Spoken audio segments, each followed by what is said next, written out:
Next welcome to Subhan GK world.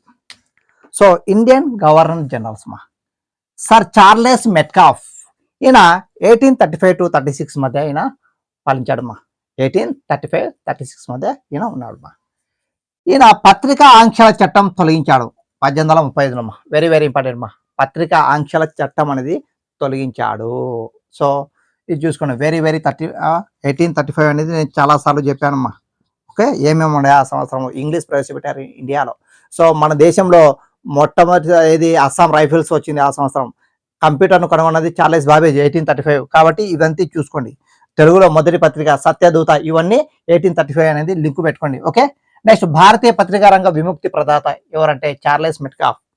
భారత పత్రికా రంగ విముక్తి ప్రదాత అంటారు ఇతన్ని. ఓకే, ఇక నెక్స్ట్ లార్డ్ అక్లాండ్ 1836-42 1836-42.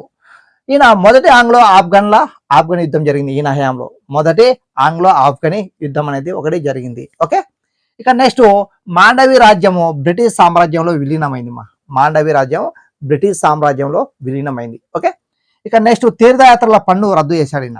తీర్థయాత్రల పన్ను రద్దు చేసింది ఎవరంటే లార్డ్ అక్లాండ్. ఓకే, ఇక నెక్స్ట్ లార్డ్ ఎలెన్బరో 1842-44. ఓకే, ఇక్కడ 1843లో సింధు రాష్ట్రము బ్రిటిష్ సామ్రాజ్యంలో విలీనమైంది 1843లో సింధు రాష్ట్రం బ్రిటిష్ సామ్రాజ్యంలో విలీనమైంది, మెర్జ్ అయింది ఓకే, ఇక నెక్స్ట్ బానిసత్వ నిషేధ చట్టము 1843లో వచ్చింది.